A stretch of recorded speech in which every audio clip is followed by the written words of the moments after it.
Assalamu alaikum. Welcome everyone to my YouTube channel Online English Home Tutor. Today's topic Unit 3 Events and Festivals.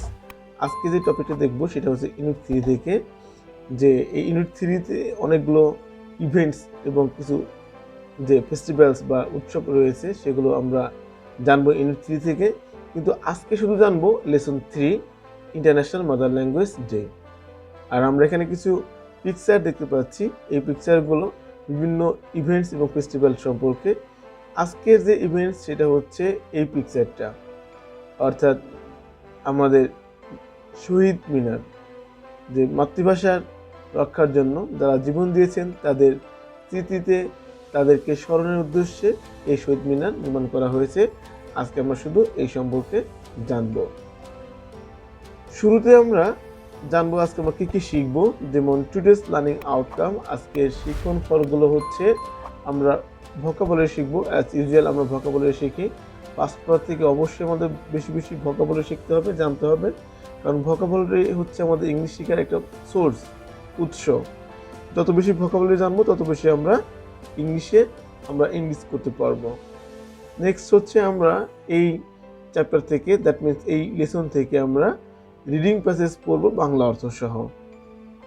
এরপর আমরা reading MCQ অর্থাৎ MCQ শিখবো এখান থেকে, কারণ আমরা জানি যে একটা প্যাসেজ থেকে এমসিকিউ অ্যান্ড শর্ট কোশ্চেন্স থাকে, সেগুলো আমরা এখান থেকে শিখবো। নেক্সট হচ্ছে answer the following question, that means short question শিখবো আমরা এখান থেকে। এরপর বোর্ড কোশ্চেন এক্সারসাইজ আছে এখানে, বোর্ডে যে প্রশ্নগুলো আসে, এছাড়া যে টেস্ট পরীক্ষায় যে প্রশ্নগুলো আসে সেই প্রশ্নগুলো দিয়ে সাজানো হয়েছে আজকের এই লেসনটি। ভোকাবুলারি টেস্ট, অর্থাৎ আমরা পুরো প্যাসেজ পড়ার পর আমরা কিছু ভোকাবুলারি দেব, যে সেই ভোকাবুলারি থেকে আমরা ওয়ার্ড মিনিংয়ের অর্থগুলো লিখবো, লেখার পর আমরা বাক্য রচনা করব। বলে রাখা ভালো যে আমাদের উচিত হচ্ছে প্রত্যেকটা ওয়ার্ড থেকে, অর্থাৎ প্রত্যেকটা ভোকাবুলারি থেকে যে শব্দটা আমরা শিখলাম সেই শব্দ দিয়ে বাক্য রচনা করা। তাতে আমাদের কী হবে, ইংলিশের যে চর্চাটা প্রতিনিয়ত বাড়বে এবং আমাদের ইংলিশের দখলটা বাড়তে থাকবে ইনশাল্লাহ। যাই হোক, এখন আমরা যাব হচ্ছে প্যাসেজে। Lesson 3 international mother language day. Read the following text and answer the questions. তো আমরা দেখতে পাচ্ছি এখানে দুইটা ইমেজ দেখতে পাচ্ছি এখানে। তো এই ইমেজগুলো কি বহন করে? আমরা যদি এই ইমেজ সম্পর্কে ইংলিশে লিখি তাহলে দেখা যাবে যে আমাদের রিটেন যে একটা স্কিল, অর্থাৎ রিটেন সাইডে যে একটা স্কিল, সেটা ডেভেলপমেন্ট হবে। সো আমি তোমাদেরকে বলবো তোমরা এই দুইটা ইমেজ সম্পর্কে 5 লাইন করে 10 লাইন লিখে খাতায় লিখে রাখবে এবং প্রয়োজনে আমার ফেসবুক গ্রুপে পাঠিয়ে দাও। আমি সেটা দেখে তোমাদেরকে আমি বলবো যে এটা কত টাকা ঠিক হয়েছে। সো এখানে আমরা দেখতে পাচ্ছি যে রাষ্ট্রভাষা বাংলা চাই, আমাদের দাবি মানতে হবে। আর এখানে দেখতে পাচ্ছি যে আমরা রিক্সার উপরে দুইটা এবং এখানে একটা 3টা লাশ পড়ে আছে। এই ঘটনাগুলো ঘটেছিল কবে? 1952 সালের 21শে ফেব্রুয়ারি। আর এই চূড়ান্ত দিনে যে ঘটনা ঘটেছে সেটা ঘটছিল আমাদের মাতৃভাষার দাবির জন্য। আমরা দেখতে পাচ্ছি এখানে লেখাই আছে রাষ্ট্রভাষা বাংলা চাই, আমাদের দাবি মানতে হবে। আমরা এখানে পোস্টার বা ব্যানার দেখতে পাচ্ছি যে রাষ্ট্রভাষা বাংলা চাই। সো এই বিষয়গুলো নিয়ে আমরা 5 লাইন করে দুটো পিকচার থেকে 10 লাইন লিখতে পারি। ওকে, সো এখন যাচ্ছি আমরা প্যাসেজের দিকে। তার আগে আমরা দেখবো যে ওয়ার্ডস মিনিংগুলো দেখবো। যেমন এটা আমরা দেখতে পাচ্ছি শুরুতে ট্রাইবিউট, শ্রদ্ধা। এর উচ্চারণটা আমরা ট্রিবিউটও করতে পারি, নো প্রবলেম। ওকে, শ্রদ্ধা বা সিনোনিম হচ্ছে রেসপেক্ট। আনডিভাইডেড, অবিভক্ত, নট ডিভাইডেড অথবা হোল। এস্টাবলিশ অর্থ হচ্ছে প্রতিষ্ঠা করা। ডিক্লেয়ার, ঘোষণা করা। প্রোটেস্ট, প্রতিবাদ করা। ডিফাই, প্রকাশ্যে অস্বীকার করা। ক্লাইম্যাক্স, চরম পরিণতি। আউটল, অবৈধ ঘোষণা করা। প্রসেশন, মিছিল। ইনকেন্ডল, উত্তেজিত করা বা উস্কে দেওয়া বা প্রজ্বলিত করা। মোমেন্টাম, গতিশক্তি। এখন আমরা প্যাসেজ কি পড়ব। 21 February is a memorable day in our national history. We observe the day every year as International Mother Language Day. The day is a national holiday. 21শে ফেব্রুয়ারি আমাদের জাতীয় ইতিহাসে একটি স্মরণীয় দিন। মেমোরেবল ডে অর্থ হচ্ছে স্মরণীয় দিন। ন্যাশনাল হিস্ট্রি হচ্ছে জাতীয় ইতিহাস। আমরা প্রতি বছর দিনটিকে আন্তর্জাতিক মাতৃভাষা দিবস হিসেবে পালন করি। উই অবজার্ভ আমরা পালন করি দ্য ডে দিনটাকে, এভরি ইয়ার মানে প্রতি বছর, হিসেবে as international mother language day আন্তর্জাতিক মাতৃভাষা দিবস হিসেবে। সো আমরা বাংলা অর্থটি দেখে নিলাম যে আমরা প্রতি বছর দিনটিকে আন্তর্জাতিক মাতৃভাষা দিবস হিসেবে পালন করি। দিনটি একটি জাতীয় ছুটির দিন। দ্য ডে দিনটি ইজ আ ন্যাশনাল হলিডে জাতীয় ছুটির দিন। ওকে, ন্যাশনাল হলিডে অর্থ জাতীয় ছুটির দিন। আমরা জানি হলিডে অর্থ ছুটির দিন। অন দিস ডে এই দিনে we pay tribute to the martyrs who laid down their lives to establish Bangla as a state language in undivided Pakistan in 1952. বলছে এই দিনে উই পে আমরা কি করি, প্রদর্শন করি, ট্রিবিউট শ্রদ্ধা প্রদর্শন করি। বলছে এই দিনে আমরা শহীদদের প্রতি শ্রদ্ধা জানাই বা শ্রদ্ধা প্রদর্শন করি যারা 1952 সালে অবিভক্ত পাকিস্তানে বাংলাকে রাষ্ট্রভাষা হিসেবে প্রতিষ্ঠা করার জন্য তাদের জীবন উৎসর্গ করেছিলেন। On 21 March 1978, Muhammad Ali Jinnah, the then Governor General of Pakistan, at a public meeting in Dhaka, declared that Urdu would be the only official language of Pakistan. 1948 সালের 21শে মার্চ পাকিস্তানের তৎকালীন গভর্নর জেনারেল মোহাম্মদ আলী জিন্নাহ ঢাকায় একটি জনসভা ঘোষণা করেন যে উর্দুই হবে পাকিস্তানের একমাত্র সরকারি ভাষা। The declaration raised a storm of protest in the eastern part of the country. The protests continued non-stop, gathering momentum day by day. It turned into a movement and reached its climax in 1952. বিক্ষোভ অবিরাম চলতে থাকে। Non stop মানে অবিরাম, non stop অর্থ হচ্ছে অবিরাম, বিরতিহীনভাবে। দিনে দিনে গতি বাড়তে থাকে, যে এটার যে গতি এটা কি দিনে দিনে বাড়তে থাকে, ডে বাই ডে।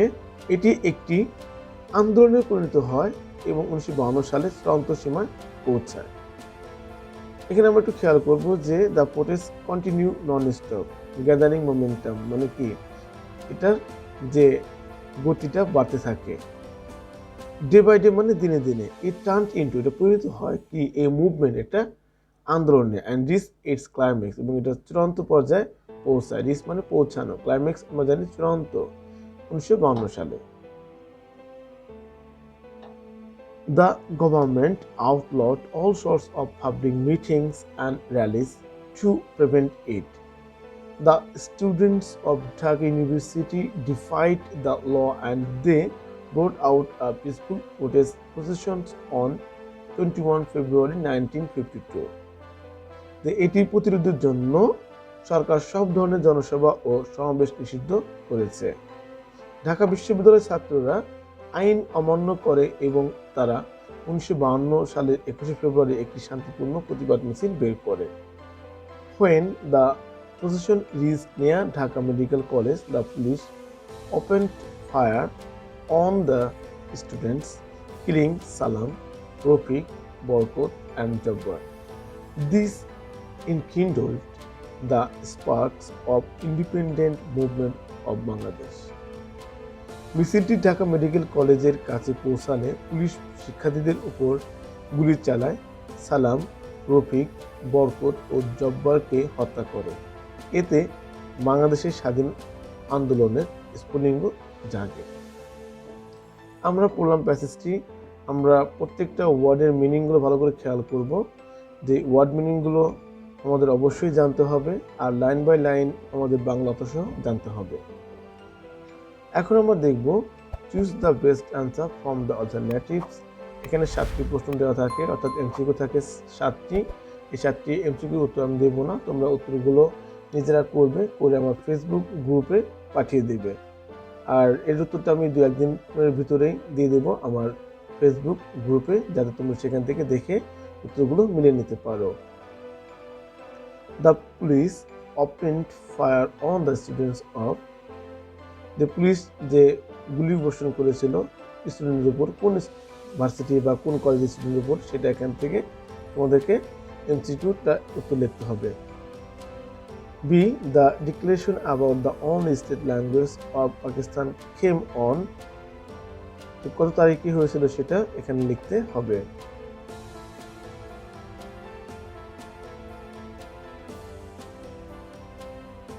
আমরা দেখবো এরপর C, mister Jinnah was the, কি ছিল এখানে লিখতে হবে। The students sacrifice their lives to establish as a state language in undivided Pakistan, এখানে কোন ভাষার জন্য লিখতে হবে এখানে। The students of Dhaka dash brought out a peaceful protest positions, তো এটা আমাদের এখান থেকে উত্তরগুলো আমরা দেখে লিখবো। খুব সহজ প্রশ্ন এখানে দেওয়া হয়েছে। এরপর হচ্ছে এফ এবং G, the protest reached its climax, কত সালে এটার ক্লাইম্যাক্সে পৌঁছেছিল সেটা লিখতে হবে। The positions reach near dash college, আমাদের অ্যান্সারগুলো ভালো করে বুঝে লিখতে হবে। এই জন্য প্রয়োজনে আমরা প্যাসেজটা আবার পড়বো, পড়ে আবার অ্যান্সারগুলো মেলানোর চেষ্টা করব। এক্সট্রা প্র্যাকটিস, এগুলো হচ্ছে বোর্ড কোশ্চেন থেকে আনা হয়েছে বা বিভিন্ন টেস্ট পরীক্ষা আসে সেগুলো থেকে দেওয়া হয়েছে, তোমরা এগুলো ভালো করে নিজেরা প্র্যাকটিস করে নেবে।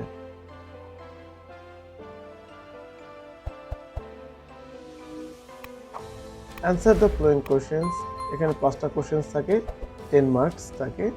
আমরা প্রশ্নগুলো খেয়াল করি। What was the result of the language movement, language মুভমেন্টের ফলাফলটা কী ছিল। What was the effect of Jinnah's speech, জিন্নার বক্তব্যের প্রভাবটা কী ছিল। What do you know regarding Mohammad Ali Jinnah, Mohammad Ali জিন্নার ব্যাপারে তুমি কি জানো বা বিষয়ে কি জানো। Why did the students sacrifice their lives, কেন ছাত্ররা তাদের জীবনটাকে উৎসর্গ করেছিল। Who are killed in the movement, যে আন্দোলনে কাদেরকে হত্যা করা হয়েছিল। ওকে, এই ছিল 5টা কোয়েশ্চেন আমরা দেখে নিলাম বাংলা অর্থ সহ। নেক্সট এক্সট্রা প্র্যাকটিস, এই প্র্যাকটিসগুলো তোমরা ভালো করে বুঝে নিজেরাই করবে, করে প্রশ্নগুলো লিখে আমার ফেসবুক গ্রুপে পাঠিয়ে দেবে ইনশাল্লাহ। ভোকাবুলারি এক্সারসাইজ বা টেস্ট দেবো এটা, যে এই ভোকাবুলারিগুলো অর্থ তোমরা খাতায় লিখে বাক্য রচনা করবে। যেমন holiday, seed, storm, all shorts, holiday 2বার আসছে, sorry, okay. Movement, state language, independence, martyr, acid, reach, peaceful. যাই হোক, তোমরা আমাদের ভিডিওটি ভালো লাগলে, অর্থাৎ আমার লেসন যদি তোমাদের ভালো লাগে, অবশ্যই চ্যানেলটি সাবস্ক্রাইব করবে এবং আমার পাশে থাকবে। ভিডিওতে লাইক দিবে এবং তোমার কমেন্ট বা তোমার মতামত আমাকে জানিয়ে দিবে। আর হচ্ছে তোমার বন্ধুদের সাথে শেয়ার করবে অবশ্যই, যাতে তারাও ভিডিওটি দেখতে পারে এবং কিছু শিখতে পারে। আর এটা হচ্ছে প্রাইভেটের একটি বিকল্প ভিডিও, প্রাইভেট না পড়লেও কিন্তু চলবে। তোমরা ভালো করে একটু খেয়াল করে যদি পড়তে পারো তাহলে কিন্তু ফার্স্ট পেপারের জন্য প্রাইভেট পড়তে হবে না। আর ইংলিশ সেকেন্ড পেপারের জন্য তো আমি অনেক গ্রামার দিয়ে দিয়েছি, তোমরা সেখান থেকে দেখেও ইংলিশ সেকেন্ড পেপারটাও শিখতে পারো। তো সবাই ভালো থাকো, সুখে থাকো, আল্লাহ হাফেজ।